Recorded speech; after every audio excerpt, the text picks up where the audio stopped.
We have another caller coming in from Massachusetts. Let's see who it is. Cheers. Welcome to the Drunk Turkey Show. You're live on air. How's it going? Hey, what's going on, guys? Not much, not much. Who are we speaking with? Yeah, my name is Brian. How's it going, Brian? Hope you're having a fantastic evening. What are your... Yeah, man. I actually stumbled across your show. I don't know. I was just kind of going through the YouTube feed, and it popped up. And probably because I've been, watching some of the facts on this case and the stuff that's been coming out. And I mean, I'll be honest with you, I haven't been completely as invested probably most of the people that are watching the show, but I'm getting more invested as this is going on and just kind of coming up with my own theories. So I wrote some notes down before I called the show, and maybe you guys can answer some of the questions, or maybe these are some thoughts that you guys have had as well too. Perfect. So my perspective is I definitely think it's someone that's in the local area. I don't think this was just a random attack. Someone just came through and, randomly ended up at this home and murdered these four, tragically murdered these four individuals. So I think it's someone definitely local.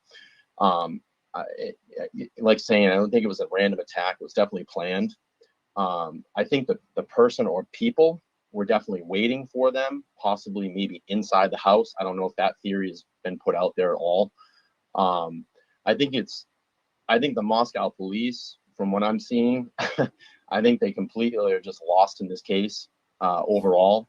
And I was reading, I guess now the FBI is involved in this case and helping and assisting the Moscow police, probably because it's just so over their head.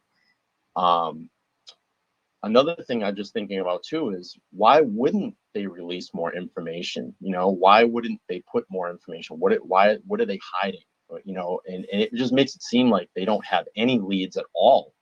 Because I would think in a theory with a case so public and so worldwide known that they would start putting out some more information. Let's see. Another question I had too is there were two other people in the house and they've been cleared as suspects. Right. Yeah, that's interesting. How they didn't hear or see anything? Yeah, that one it's a little odd, but yeah, there was two other people in the house. They were cleared. It appears that they weren't aware of anything that was going on at the time. That's strange to me, and I'm sorry to cut you off, because it was like we were talking about this with a coworker today. He was like, those people, the two people that were cleared, they had to have known what's going on. They had to have known the people that have done this. And then, has there any theories come up about any maybe drug activity, something like that, or money, or something like that theory? I don't know if these girls would be involved in anything like that, but there was a theory on Xana's mom, because she got arrested around the time of the murders. I think before the murders, maybe no, I think it was after. I think it was a few days after, and it was for some type of drug possession. Mm-hmm. And then just the other thing that I just find spellbinding, from what I'm hearing, like in that area, there's so much activity, so many people around it, so many hours of the night that this just, this college town is booming. You're watching the videos, there's so many people out on the streets that no one has seen or heard anything, and that we know of, right. that information hasn't been released. Mm-hmm. I just find it crazy that no really solid information has been released, and now they have to start thinking about it. The person or people that have done this now have a 30-day lead on the cops. So if they're gone, they're out of town. Right. And they're not hanging out in the area. Now, as far as the reason why they're not releasing information or everything out there, it's probably because they definitely have more information that we're aware of. That Adam call or surveillance footage that came out just recently, apparently law enforcement had that the day after or the day after that, after the murder. So they had that information. Now, a lot of the stuff's going to be hidden from us because of folks like, for instance, Ian Harsh. Now, I'm not saying that he's a liar or whatnot, but a lot of what he's putting out there is inconsistent. It could be, suspicious, and it's also something maybe perhaps he's involving himself for his own clout to build his own, become a minor celebrity or whatnot. Right. And so you might have people that are looking at this case and throwing their name in there just to get that attention. Yeah. And you have to weed those guys out. So, for instance, if they have a clear manner of entry, and they don't want to put that out there. That's because if somebody comes forward, like, all right, you're claiming you did this. How did you get in the house? And if they say something differently than what they know, then they know this guy's BSing or whatever the case may be. And so it's to validate certain things. And then also, for instance, let's just say there was something found at the house, maybe a shoe, right? They're not going to put that out there. They're going to be like, hey, have you ever been to that house? Let's just say they found somebody with that they suspect that owns a shoe. And they're like, yeah, people that go to that house, is it customary that they take their shoes off? No.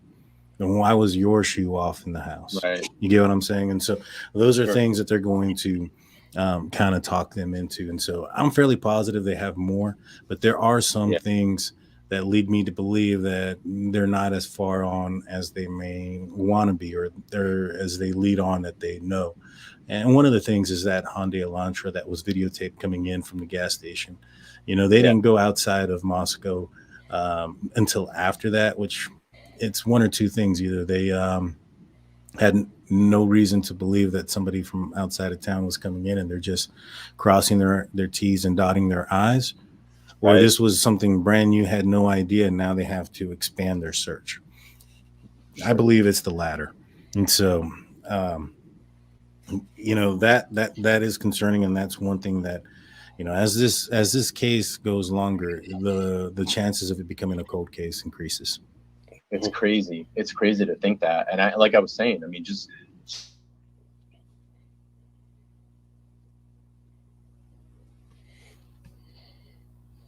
on this and the YouTube, this is the type of activity that goes on every single night in this area. Right. So it's just hard to really, believe that no one heard or seen anything. Really quick before I go, because I don't want to hog up your time. And by the way, you guys have a great show. I just subscribed. I'm going to follow along on the channel. And you guys out there in the audience world, please give these guys a thumbs up. Get their channel out in the algorithm. I'm a small YouTuber too, so I don't want to plug my channel or anything. It's all good. I'm trying to grind my way up too as well. But yeah, give this guys a thumbs up. It's a great channel. And just really quick before I can go, and I know I can only hear, I think it's Daniel I'm speaking with, and the other gentleman I can't. But I haven't, like I said, I just stumbled into your channel. Just what are your theories? Just real quick. Do you think it's someone local? Do you think it's someone that came in, or? I'll go first. My theory is that it's somebody somewhat close.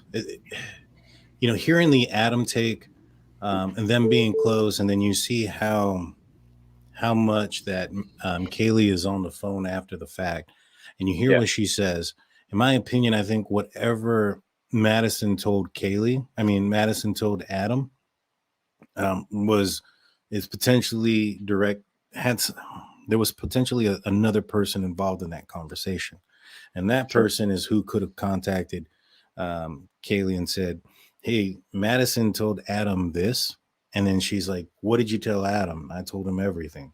That's one thing that I can think of. And that person who is who's that second source or whatever, it could be the guy. And then the other guy that I suspect, it's Adam himself. I mean, he's working at the bar that they were at. He gets out of work at 2 a.m. or the bar closes at 2 a.m. By the time he's getting home, which is literally 2 houses down the street, that's probably between 3 and 5 a.m.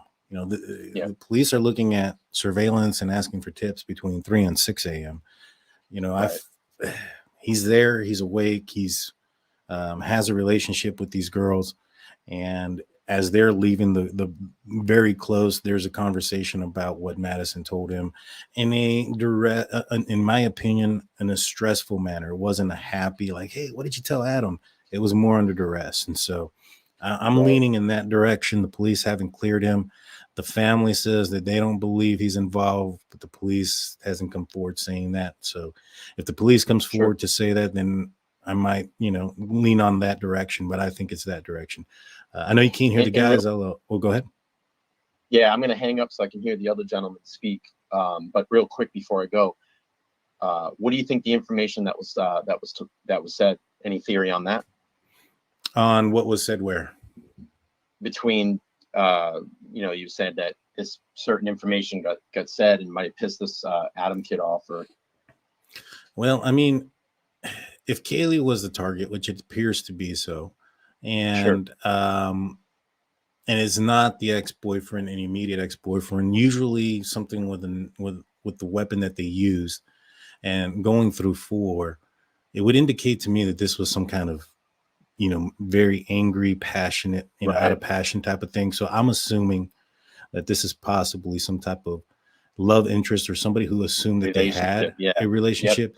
And Right. Enon kind of throws that vibe at me. When he was talking about, seeing the girls, and he talks about Yeah. Kaylee more than the other ones, and then he talks about talking with her. I giving them the wine. A part of me suspects that interaction didn't happen anywhere else but his head. Yeah. And if that's the case, and he's infatuated, and he's coming up with these scenarios and these things, and he's making him believe, he's putting that in his head, similar to like the Joaquin Phoenix Joker, where you can't figure out what's real and what's not. Right. He might be Yeah. doing something very similar, where Sure. he's not in there. I mean, he's contradicts himself a lot, Yeah. but What makes weird sense to me is that he and was Blue's at talking. the wine, Yeah. and then he Well, you decided, guys, I appreciate your time. You have almost 700 people watching. That's pretty dope, and keep things going. This is a great channel. I know I'm going to hang up if you continue to watch. So thank you for your time this evening. Thank you. And if Thank and you. if you want, you, go man. ahead. Just plug in your channel. I'm curious as to where it's I'll at. I'll type in the chat. It's Let's Talk Live and Loud. I'll type in the chat in there. I'm watching you guys, but I appreciate your time. And wow, you almost have 700 people right now. That's awesome. So Yes, sir. enjoy. Have a good show, guys. Yes, Thank sir. you. Thank you. Have a good night. And Angie Fieldhouse from Indiana, just give us about 2 minutes, and then we'll take your call. We'll take calls again. I want to get. He asked, "What were y'all's theories on it?" We'll go with you, Jaime. Who do you think it is? Um, you know what, man? Like, it's hard to tell, but I think that the suspect or the perpetrator of this wasn't personal to the victims, but there was more like an acquaintance, someone that was probably in their home sometime, during like a house party or whatever, Right. and knows the layout of the home and knows somewhat of their schedule. And maybe I feel like it's the same thing that you said. Like, maybe it might be the guy got mad because he thought he had a chance with one of the victims, and ended up not having a chance, or not, like, being turned down, and that kind of set him off. But I believe it's someone more of an acquaintance, that, or maybe a love interest. You know what I mean? Right. Right. What What do you- about you, Big Blue? Who are you thinking? okay, well, first I gotta say, four locals ain't nothing. This All is the right. it's the good stuff right here, Slane. I'm repping your stuff tonight because it's good. But I don't think Gosh. it's anybody that we have in our crosshairs yet, man. I honestly don't. Honestly, because there were there's too much video evidence of them where they're at and where they've been, and the cops can, use cellular triangulation now to find you where you're at, especially if you have Facebook, Instagram, Snapchat, anywhere you go, it says where you're at. So kids these days carry their phones everywhere. So I want to say Yeah. it's if it was one of them, they can get a subpoena and find out where they were at, and they're getting knocked off the list pretty easily. So I want For to say sure.